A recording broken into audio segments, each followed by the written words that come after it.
ang recount ng mga boto kaugnay ng election protest na inihain ni dating Senador Ferdinand Bongbong Marcos Jr. laban kay Vice President Leni Robredo.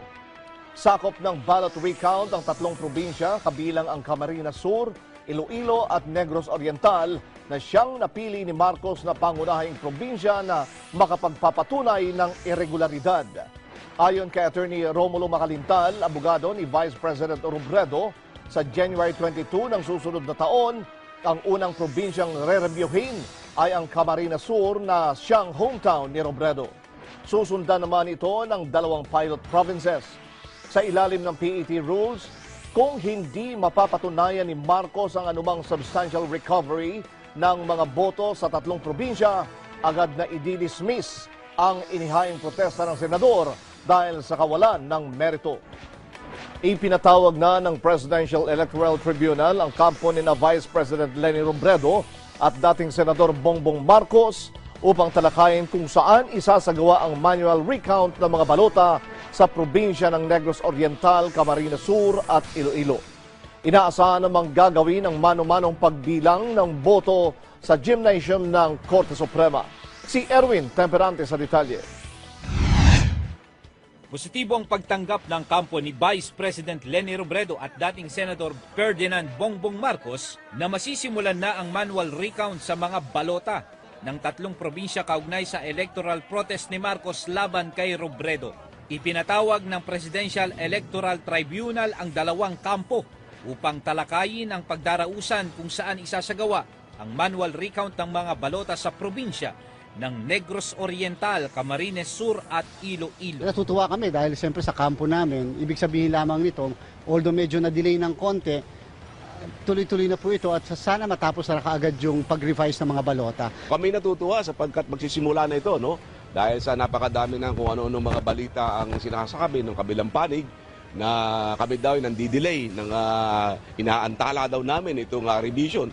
Kahit kailan hindi kami nagdi-delay, kahit kailan hindi kami nag-aantala nitong revision ng recount. Katunayan, matagal na namin hinihintay ito sapagkat kami naniniwala na kapag nagkaroon ng recount ng mga balota, iya'y magpapatunay lamang na talagang nanalo si Vice President Robredo.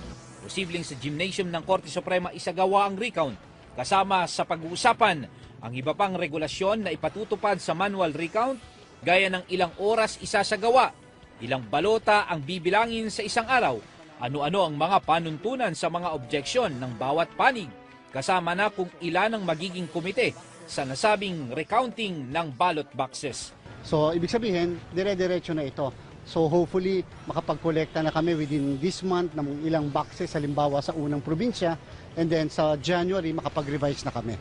Gayunpaman, naniniwala si Attorney Romulo Makalintal na hindi mababago ang bilang ng boto ni Vice President Robredo kahit pa bilangin ng mano-mano ang mga balota. Sa higit 500 anyang electoral protest sa bansa, sa ilalim ng automated elections, wala pang nanalong kaso.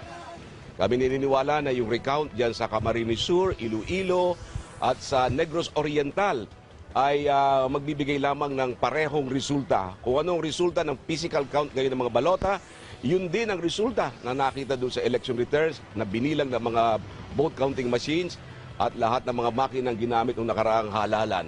Inaasahang sa susunod na taon masisimulan na ang recount ng tatlong probinsya. Sa ngayon, nagpapatuloy naman ang decryption ng secured digital cards kung saan nag-iimprenta ang COMELEC ng kopya ng mga balota na 100 naman upang makita ng kampo ng dating senador ang posibleng dayaan sa nagdaang halalan. Yun talaga po ang purpose namin na sana yung nga pong images o yung mga tinatawag na pictures ng mga balota ay makumpara namin doon sa original na balota na naroon sa loob ng ballot box. Sa katotohanan nga po, meron pong isang desisyon ng Korte Suprema sa kaso ng Maliksi versus COMELEC. Alam niyo po ang sabi ng Supreme Court doon, yung mga imahe ng balota ay kasing taas na level ng klase ng ebidensya ng mga original na balot. Ano ibig sabihin po niyan?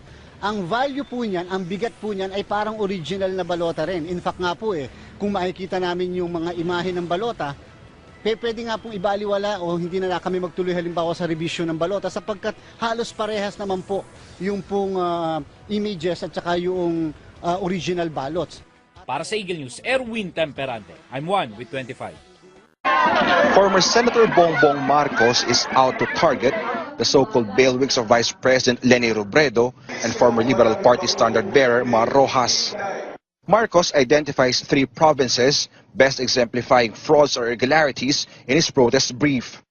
These are Camarines Sur, Iloilo, and Negros Oriental. Pinangalanan na po ni Senator Marcos ang 3 pilot provinces na kung saan unang re-revisahin at magkakaroon ng manual recount and judicial revision.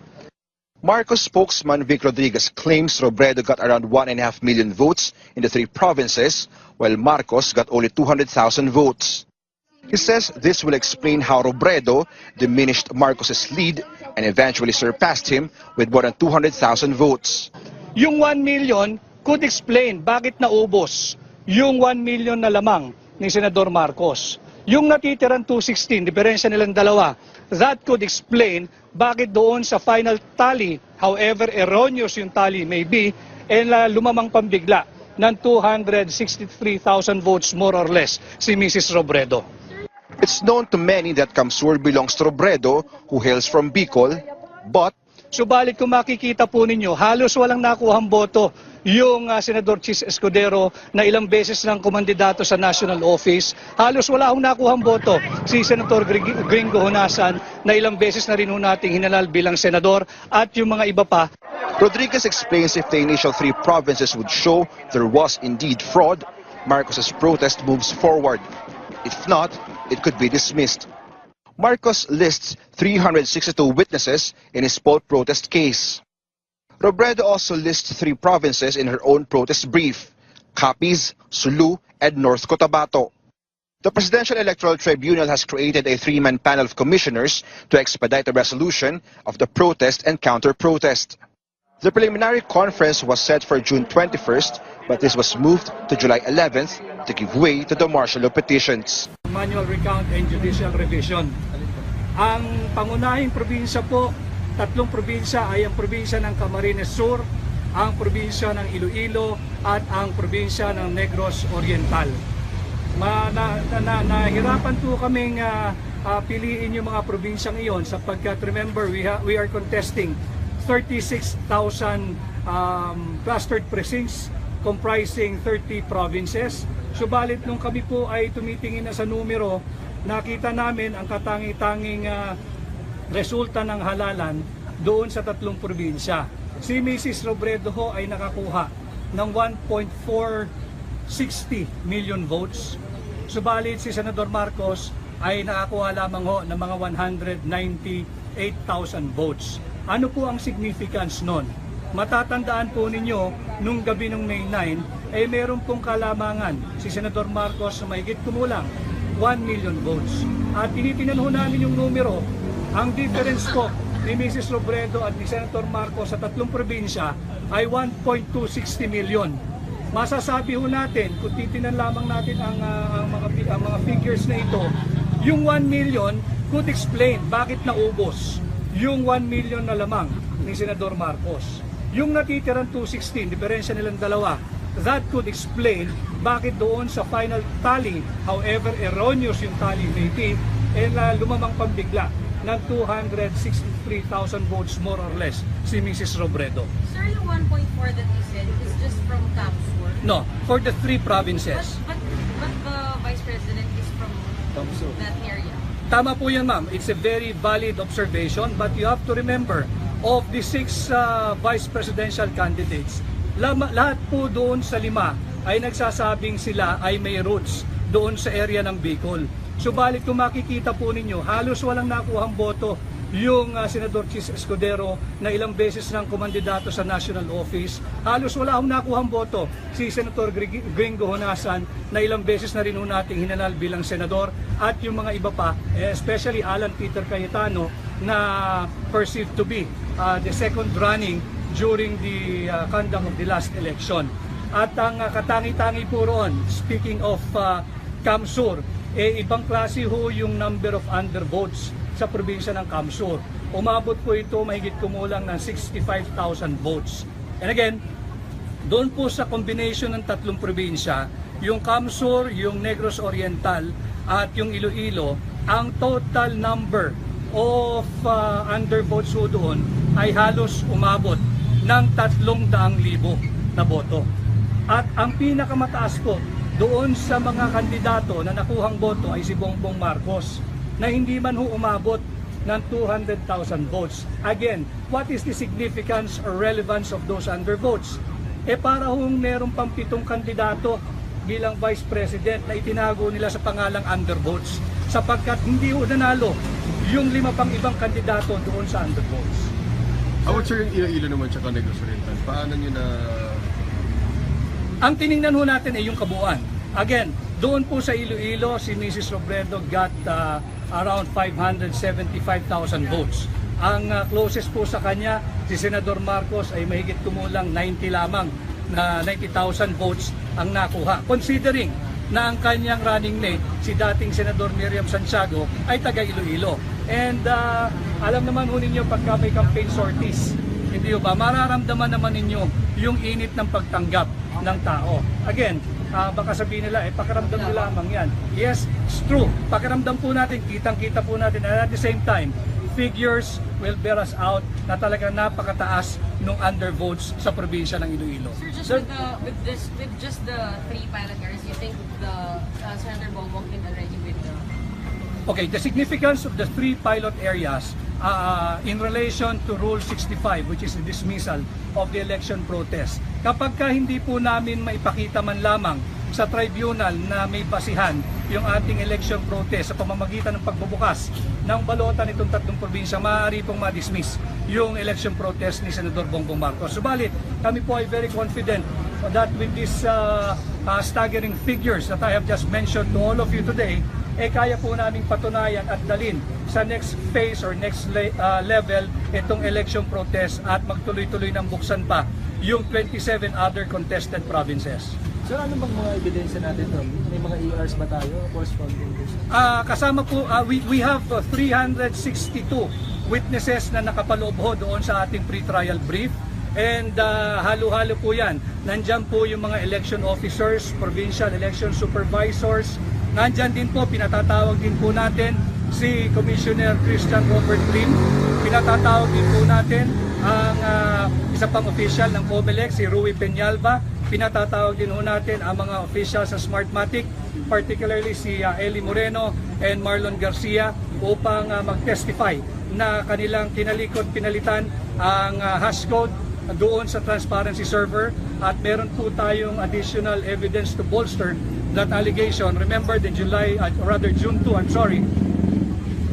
resolution of the Department of Justice indicting several officers of Smartmatic headed by Mr. Marlon Garcia in cahoots with some of the COMELEC officials headed by Mr. Rui Peñalba, pinakakasuhan po ng Department of Justice. Sir, clarification, yung mga witnesses na yun will testify in favor of Mr. Marcos? We have stipulated that they'll be our witnesses. You can consider them as hostile witness, but nonetheless, we submitted their names, and hopefully the tribunal will issue a subpoena to compel them to testify. Sir, di ba, balik tayo sa ERs pa lang, di ba makikita na talaga din yung mga figures? Tama po yun, at saka gusto nga po natin mabuksan yung mga VCMs sapagkat we're very confident na yung mga electronic election returns, pati po yung electronic certificate of canvass, ay hindi po ito babalanse kung ibabangga doon sa actual ballot na nasa loob ng mga vote counting machines. Sir, aside doon, ano pa yung mga laman ng preliminary conference rooms? Nandun din yung ating prayer ni Senator Marcos on how to expedite the whole proceeding by asking the tribunal baka maaaring bumuo pa ng 2 panel of commissioners sapagkat meron na hong binuong isa composed of 3 commissioners headed by the retired Supreme Court Justice Jose Vito and 2 other equally prominent lawyer with unquestionable integrity and probity. So 3 po kasi yung ating courses of action. We deemed it fit na humingi pa ho tayo sa tribunal ng creation of 2 more panel of commissioners para i-assign po nila yung kada course of action sa isang panel of commissioners. Sir, may comment ba si Senator Bongbong Marcos sa pagka-move na naman? Well, yung pagka-move is very unfortunate na nausog po yung preliminary conference from originally June 21 to July 11. However, tinitingnan naman po natin yung ginawang kadahilanan ng tribunal, and we also agree with them na talaga namang importante rin dinggin yung issue ng declaration of martial law in Mindanao, at importante rin agarang iset yung kaso for oral arguments na natapos nga ho kahapon. But with this brief that we will be filing today, we look forward to July 11, and hopefully the preliminary conference order after which will be issued forthwith, at doon na po ilalagay kung kailan yung unang araw ng pagsisimula ng manual revision, manual recount rather, and judicial revision of the ballots for the 3 contested provinces. So yung camp of VP Lenny, they're saying na too premature na yung pag-ask for decrypting of ballots, and how would you pay for the estimated 200 million pesos for that? Well, whatever we do, they always say something against it anyway.